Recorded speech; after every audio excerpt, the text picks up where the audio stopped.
नमस्कार, आप देखना शुरू कर चुके हैं मिथिलांचल न्यूज बिहार झारखंड।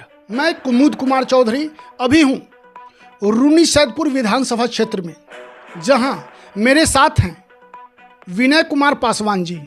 जी हाँ, ये किसी परिचय के मोहताज नहीं हैं।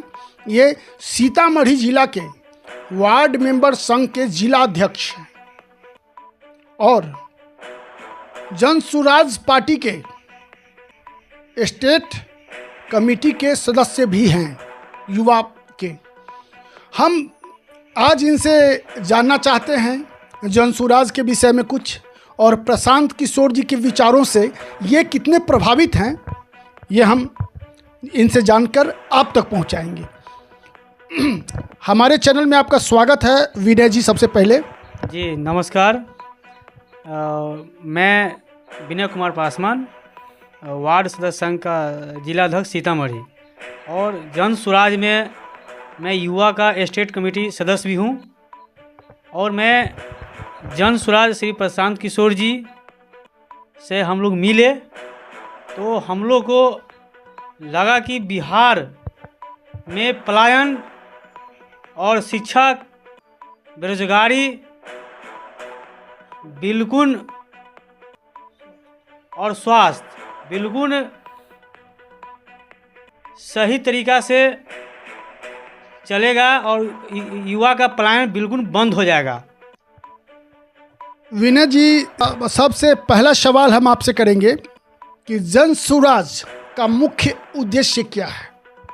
सर, जन सुराज का मुख्य उद्देश्य है कि स्वास्थ्य और शिक्षा और बेरोजगारी और युवा का जो पलायन हो रहा है, और लोगों अलग राज्य युवा को अलग घृणा से देखते हैं, जो बिहार के टॉप 10 राज्य में लाने का उद्देश्य श्री प्रशांत किशोर जी का है।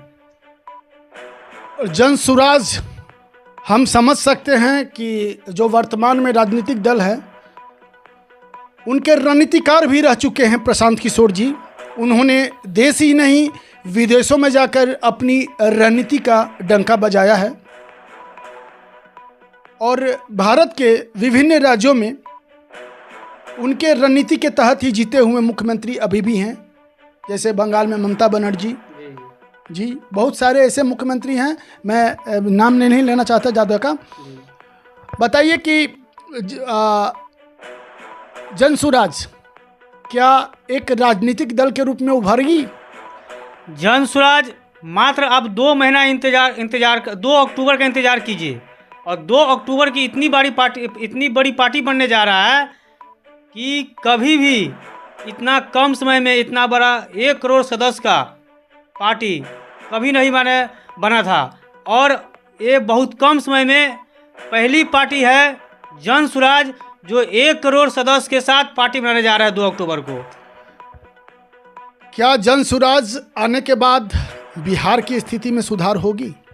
बहुत सुधार होगी, बिल्कुल सुधार होगा, क्योंकि हम लोग वोट अगर देते हैं, हमारे क्षेत्र के जो जनता वोट देते हैं, तो विधायक की प्रत्याशी हो या जो प्रत्याशी हो, लेकिन वो प्रत्याशी का चुनने के काम अन्य पार्टी में करता है, बड़ी आला कमान करता है। लेकिन जन सुराज में प्रशांत जी का सोच है कि आप लोग अगर वोट देते हैं तो आप लोग प्रत्याशी चुन के भेजिए और जिताने का काम हम लोग का रहेगा।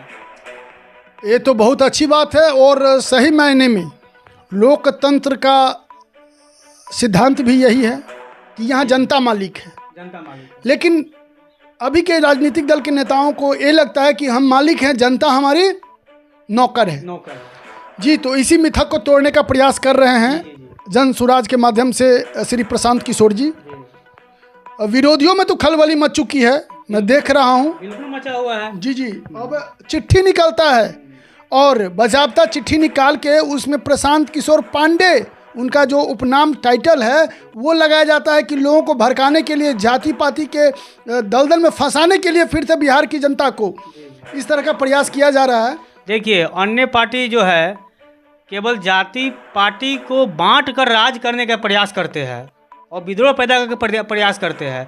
और देखिए, जन स्वराज में श्री प्रशांत किशोर जी का सोच है कि जिनका जितना संख्या है, जितना जिनको अधिकार है, वो मिलना चाहिए। और इस पार्टी में ये भी सोच है कि हमारा जैसे जो चुनाव लड़ेंगे वो पैसा वाले है या नहीं है, वो ज़्यादा केवल से केवल उसका छवि सही रहना चाहिए पंचायत में, तो उसको जिताने का हम लोग करेंगे। इनका ये सोच है। और उसके बाद बहुत सारा जो पार्टी है कच करता है, कुछ मालूम ही नहीं रहता टिकट किसको देना है। क्या अगर प्रशांत किशोर जी सत्ता में आते हैं, उनकी सरकार बनती है आगामी 2025 के चुनाव में, तो क्या बिहार की स्वास्थ्य व्यवस्था, शिक्षा व्यवस्था, युवाओं का पलायन, अपने यहाँ उद्योग की व्यवस्था, ये सब किया जाएगा? बिल्कुल किया जाएगा। जब जनसुराज की सरकार बनेगा तो आपको सबसे पहले शिक्षा, स्वास्थ्य और बेरोजगारी जो प्लान हो रहा है और जो शराबबंदी है, ये सब हमारे शराबबंदी बिल्कुल हट जाएगा। मतलब आप लोग सत्ता में आते ही शराब को चालू कर देंगे? चालू करवा देंगे, क्योंकि इससे बहुत अर्थव्यवस्था, राजस्व की क्षति हो रही है।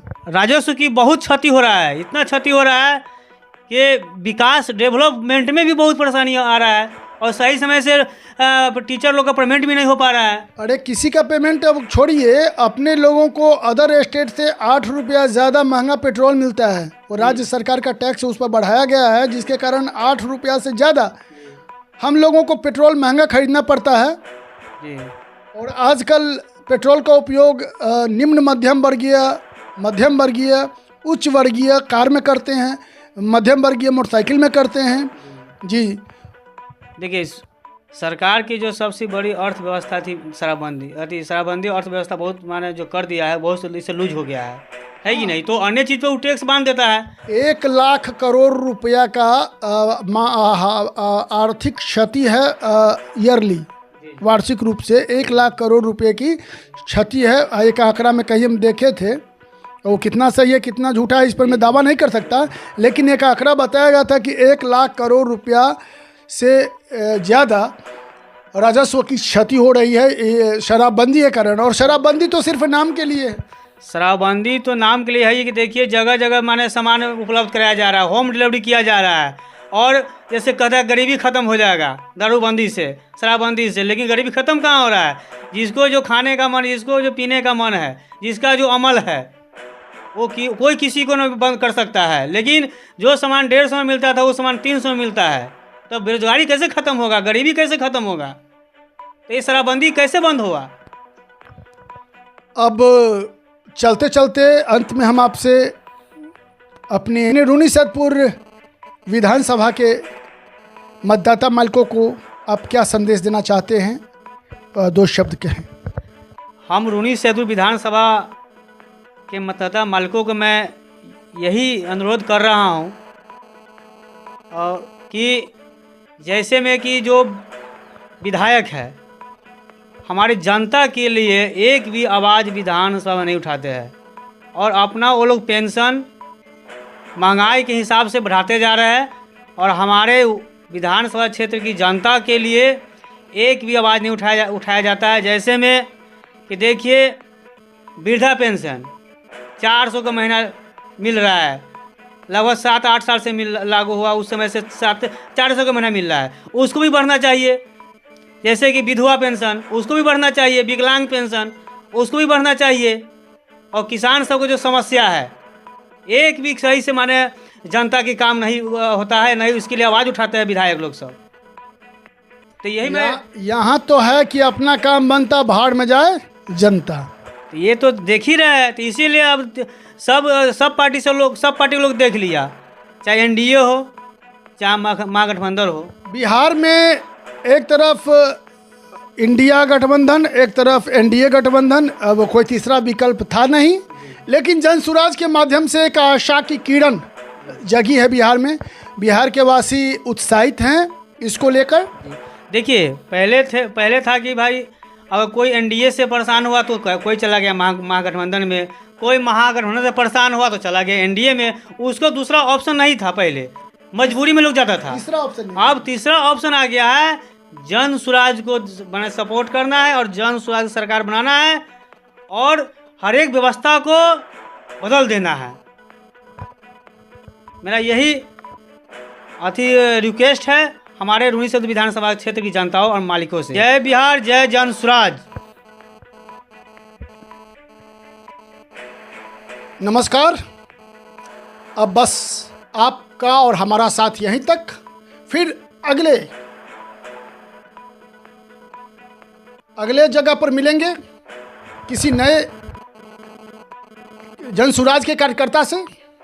तब तक के लिए अपने दोस्त कुमुद कुमार चौधरी सन ऑफ मिथिला को दीजिए इजाज़त। देखते रहिए मिथिलांचल न्यूज़ बिहार झारखंड। अगर आप हमारे वीडियो को फेसबुक पर देख रहे हैं तो हमारे फेसबुक पेज मिथिलांचल न्यूज़ को फॉलो लाइक करना ना भूलें। यदि आप हमारे वीडियो को यूट्यूब पर देख रहे हैं तो हमारे YouTube channel Mithilanchal news Bihar Jharkhand को सब्सक्राइब करना ना भूलें, साथ ही बेल आइकन को दबाना ना भूलें। वीडियो अच्छा लगे शेयर ज़रूर कीजिएगा।